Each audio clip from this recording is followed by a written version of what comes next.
Hello mes amis, aujourd'hui je vais vous parler de minimalisme en business.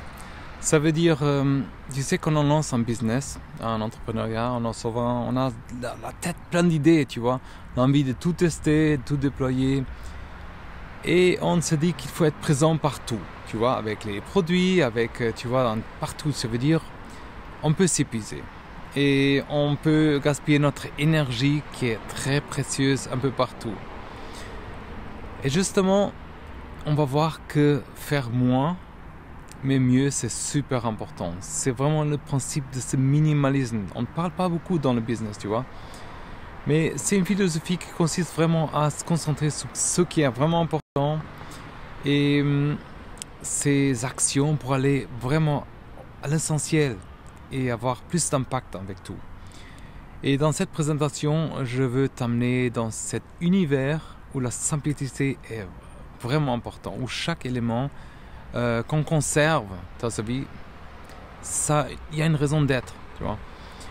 On va voir en quoi aussi le minimalisme peut nous libérer et gagner plus d'énergie, plus de temps. Et ça, on a vraiment besoin, tu vois. Alors, je vais identifier qu'est-ce que c'est plus important, comment dire non à certaines choses, comment par exemple alléger les choses pour que ça marche, tu vois, les bienfaits aussi, la créativité qu'on va avoir dans tout ça. Alors, le minimalisme en business, on dirait comme ça, le minimalisme, c'est quoi? Alors, ça veut dire... tu sais, le minimalisme est souvent associé à un style de vie qui est simple, tu vois, sans accumuler des choses inutiles. Mais si on applique ça à l'entrepreneuriat, ça veut dire qu'on va réfléchir à chaque aspect d'une certaine activité pour voir s'il apporte une valeur, par exemple. C'est se poser la question, qu'est-ce qui est vraiment, vraiment indispensable, important? On peut se poser des questions, par exemple, qu'est-ce qui est important pour mon client? Qu'est-ce qui est pas nécessaire, tu vois? On va réfléchir sur comment on peut proposer une valeur, la gamme des produits, tu vois? C'est la manière de travailler, la communication. Et c'est pas réduire tout à l'extrême, ok? Mais c'est vraiment avoir cette simplicité, être efficace, ok? Alors, tu sais, un business plus simple, c'est plus basique, plus lisible pour les clients. Ils savent exactement ce que tu fais et comment. Et au lieu de disperser un peu partout, tu vois, ça gagne en temps, on gagne en concentration. Alors, c'est pas parce que tu pratiques le minimalisme que ton business est petit, ok? Et pauvre en idée, on dirait comme ça. Mais au contraire, tu vois, tu peux être très très ambitieux, par exemple, mais si tu choisis de ne pas disperser, c'est l'idée de tout ça. Alors, par exemple, on a les bienfaits dans tout ça. Par exemple, la clarté pour tes clients, ça veut dire quelqu'un qui vient par exemple sur un site ou dans ta boutique. Il ne peut pas se noyer dans des choses qui ne sont pas importantes, des propositions sans fin, par exemple, des options sans fin. Mais si tu as, par exemple, imaginons Apple, tu vois, tu as une offre une offre phare, qui est claire, tu vois, un message, ça rassure. La simplicité réduit vraiment le risque aussi de confusion, tu vois. Ça veut dire que tu augmentes ton taux de conversion. Un client qui n'est pas perdu, c'est un client qui s'engage, tu vois. Les gens parlent plus facilement aussi des choses. Et c'est une expérience claire qui évite aussi que les gens se sentent frustrés, tu vois. Alors, comme j'ai dit, tu dois choisir des choses qui sont essentielles. Une organisation plus simple, tu vois. Et déléguer aussi des choses qui te surchargent. Ça veut dire que tu gagnes en productivité, tu vois. Tu es plus rapide à décider, à prendre des décisions, on dirait comme ça. et tu as moins de bordel, je dirais, comme ça, tu vois, dans la gestion, plus de contrôle sur l'opération, tu vois. Tu dépenses aussi moins dans des produits, du stock, du produit, du service par exemple, et tu maîtrises aussi mieux les choses. Et ça libère notre esprit, on est plus créatif dans tout ça, on pense d'une façon plus globale, on dirait comme ça, au lieu d'entrer trop en détail qui nous épuise. Okay. Et alors, tu peux aussi te différencier avec tout ça des autres. Tu vois, tu montres que tu peux faire la qualité au lieu de la quantité, par exemple. Ça veut dire, ça donne cette image positive. Tu vois. Et la simplicité, aujourd'hui, c'est moins de stress pour les gens. Parce qu'il y a cette hyper-consommation. Ça crée, comment dire, une confiance dans ta communication aussi. Et l'important c'est, parfois le difficile c'est d'identifier qu'est-ce que c'est important, qu'est-ce qui est vraiment important pour ton business. Alors ça veut dire, pour adopter ce minimalisme, tu commences par exemple à faire une liste à chaque élément de ton activité, par exemple. Les produits, les services, par exemple, les canaux de distribution, par exemple. Après, pour chaque point, tu poses la question. Pourquoi est-ce que j'ai vraiment besoin de ça? Qu'est-ce que ça m'apporte vraiment? Et par exemple, si la réponse est floue ou tiède, par exemple, tu peux envisager de simplifier les choses, par exemple. Par exemple, imaginons que tu as 10 offres. Peut-être que 3 de ces offres génèrent 80%, tu vois. Et les 7 autres compliquent juste ton message. Ça veut dire que ça rapporte rien, ok? Par exemple, imagine que tu utilises 6 outils différents pour une gestion. Tu pourrais garder 1 ou 2, ça suffit peut-être, tu vois. Et tes dépenses dans les publicités, par exemple, un peu partout, est-ce que c'est vraiment nécessaire? Concentre pas, par exemple, sur quelque chose qui est plus rentable, hein, quelque chose, par exemple. Et ça veut dire, ça te donne une clarté. Tu élimines, par exemple, qu'est-ce qui est pas nécessaire. Tu diriges ton énergie, par exemple, pour des tâches qui sont importantes. Programme aussi un temps où tu fais un tri, une fois par trimestre, une fois par mois. Tu vois, tu revois cette liste de tes dépenses, par exemple, et ose aussi supprimer certaines choses. Parce que ça, c'est notre problème. Parfois, on pense, ouais, mais après, j'ai peut-être besoin de ça, tu vois. Mais parfois, c'est pas ça. Et essaye de simplifier aussi un processus, par exemple, de vente. Imaginons, ok, minimiser des étapes qui sont nécessaires. Par exemple, si pour acheter chez toi, il faut passer par 5 formulaires, 3 envois d'email, comme je vois parfois, des validations nécessaires à tout ça, on va perdre du monde. Ils n'ont pas la patience, tu vois. Il faut rendre les choses plus simples, paiement plus rapide, propose des explications claires, par exemple. Ça veut dire c'est un client qui vient, qui est moins débordé. Tu gagnes aussi du temps, tu vois, parce qu'il y a moins de confusion, moins de questions, tu vois. Par exemple, imaginons l'e-commerce. Ça me rappelle que, par exemple, imagine tu as, comment on appelle, un tunnel d'achat, ok. Tu as maximum 1 ou 2 pages, pas plus, tu vois. Description qui est concise des choses, tu vois. Tu as un formulaire unique, tu vois, pas 15 champs obligatoires, par exemple. Et propose, par exemple, un calendrier pour prendre des rendez-vous en ligne au lieu d'échanger des emails qui finissent jamais. Tu peux aussi communiquer ici d'une façon minimaliste. Parce que ça, je vois souvent, tu vois. C'est, par exemple, il faut avoir un message clair qui percute les gens. Ça veut dire, au lieu de balancer des discours longs et compliqués, par exemple, il faut dire, par exemple, je t'aide à résoudre ce problème de cette manière avec ces avantages, par exemple, tu vois.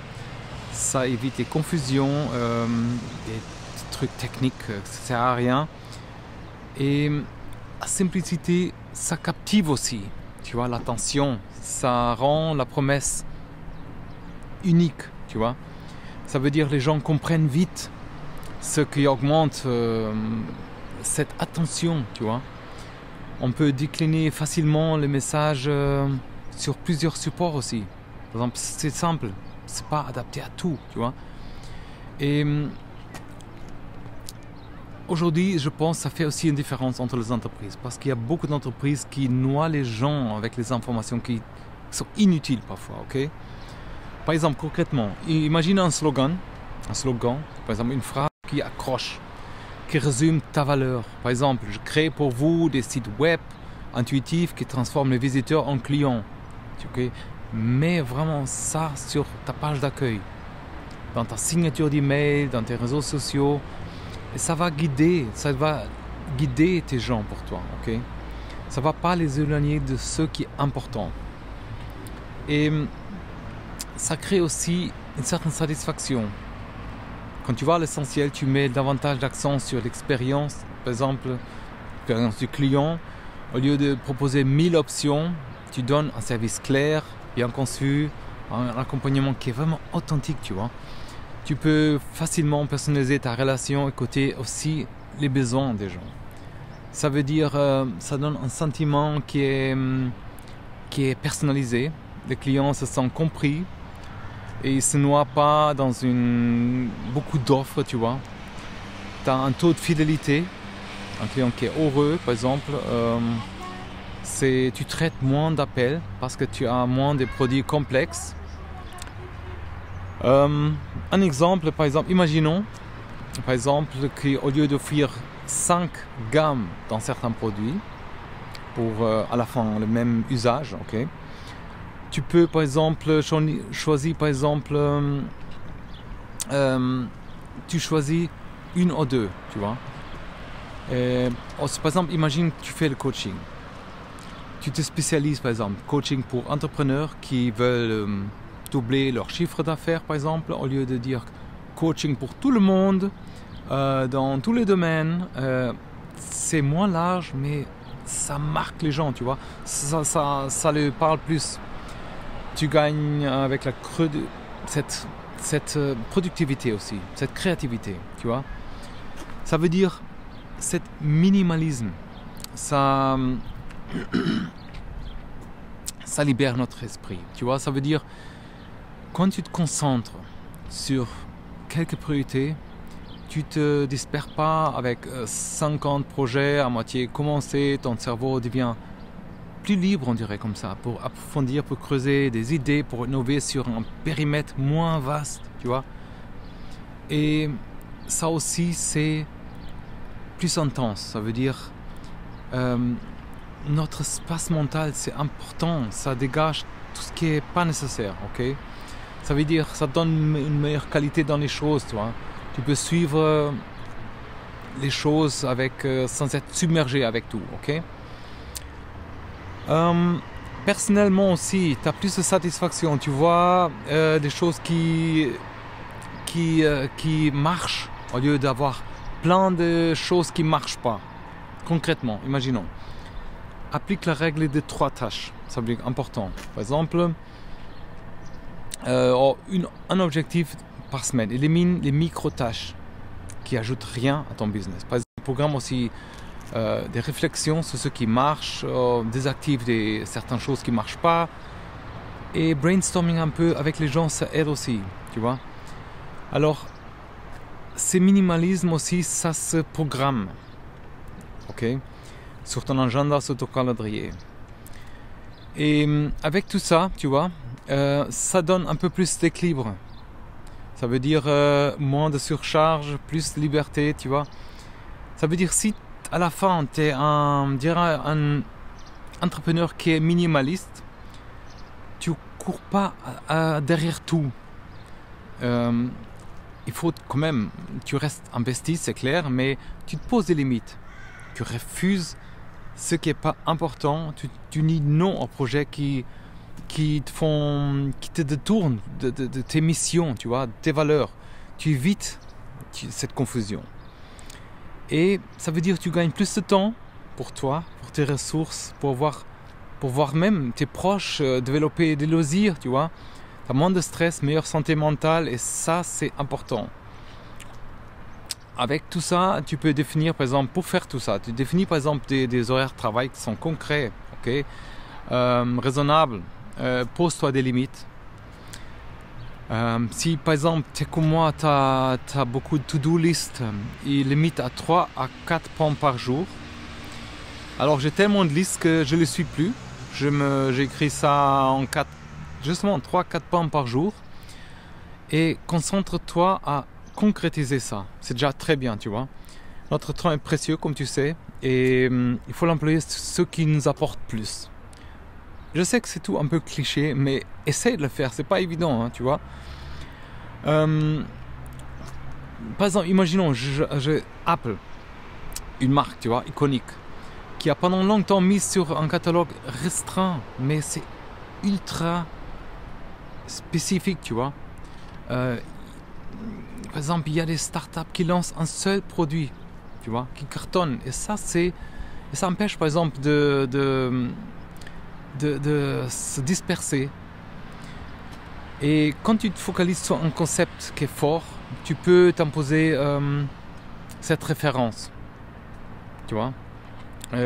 Commencer petit, réinvestir fur et à mesure, par exemple, ça évite d'investir, de dépenser inutilement des choses, tu vois. Et super important, comme dans tout, voilà, il ne faut pas évoluer, il faut passer à l'action. Ça veut dire, comment est-ce qu'on peut commencer concrètement, tu vois. Après tout ce qu'on a parlé, si tu as dit quelque chose, j'espère que c'était quelque chose de minimalisme en business, tu vois, fais quelque chose de concret, fais l'inventaire de tes offres, d'un procès, de tes outils par exemple, identifier ce que tu peux simplifier, mais parle à ton équipe par exemple, à tes proches, mets en place vraiment un test, supprime un produit qui n'est pas rentable, regroupe tes fonctionnalités, réduis par exemple toute cette communication qui ne sert à rien parfois. Après tu observes, ok. Ça veut dire tu vas voir à long terme, tu as plus de clarté, tu deviens un entrepreneur qui est plus sûr de ses choix, tu as moins de gaspillage, tu as plus de marge avec quelque chose et ton énergie va sur l'essentiel. Ça veut dire tu délivres mieux, par exemple, plus vite aussi. Ça veut dire le minimalisme ne signifie pas faire petit, ok. Ça signifie par exemple être plus juste avec les choses, tu vois. Concentrer sur ce qui est essentiel, ok. Ce qui brille plus fort, comme cette lampe là qu'on voit. Attends, la lampe est là. Tu vois, cette lampe, elle nous donne un signe, ok. Ose ça, supprime ce qui est pas, supprime ce qui est indispensable, ok. Renforce. Tu vas voir, ça nous libère, ok. Alors, on va récapituler un peu tout ça. Le minimalisme en business, c'est cibler ce qui est important, supprimer tout ce qui est superflu, ça clarifie, on gagne en impact et ça nous donne plus de clients, plus de cohérence interne, moins de stress surtout. Et faire le tri aussi des choses qu'on offre, ça veut dire ça, on donne un message qui est net, tu vois, qui marque, qui attire l'attention. Il y a de nombreuses marques qui nous ont imposé cet minimalisme. Et nous, on les suit pour ça, tu vois. Et là, je pense que j'espère que ça t'a vraiment inspiré, tu vois, comment c'est cette philosophie et comment cette philosophie peut transformer ta façon de travailler, ta réussite. J'espère aussi que ces idées t'ont inspiré, t'ont donné envie de lancer ce grand ménage, tu vois, de ton entreprise si tu te concentres par exemple dans ce qui compte vraiment. Alors, il faut se souvenir, en simplifiant, on gagne du temps, de l'argent, clarté, et tu offres à tes clients l'expérience, une expérience qui est plus fluide, plus humaine, ok? Maintenant, je t'invite à passer à l'action. Choisis une étape, une chose de ton activité, offre, communication, etc. Et pose-toi cette question. Est-ce que c'est vraiment indispensable? Est-ce que je ne peux pas faire mieux, tu vois? Retirer quelque chose, réduire quelque chose qui ne sert pas à mon objectif central, par exemple. Alors, fais ce tri, observe, tu vois? Observe les bénéfices. Tu vas voir, ça libère plus de temps, ok? Alors, pour aller plus loin, je t'invite quand même à abonner à ma chaîne, ok? Et à YouTube, aussi à un podcast si jamais. Et aussi à mon bulletin que j'envoie chaque semaine avec des idées, des ressources, inspirations pour te guider dans cette démarche entrepreneuriale, ok? Le lien est dans la description. Merci d'avoir suivi ce contenu jusqu'au bout et n'hésite pas à commenter. Dis-moi quel aspect de ton business tu souhaites minimaliser. Je serai ravi de t'encourager, ok? Et de t'inspirer, ok? Dans ton quotidien. Alors j'espère vraiment tu suis tout ça et que ça te donne plus de liberté comme entrepreneur. Alors très bientôt, courage, bye bye.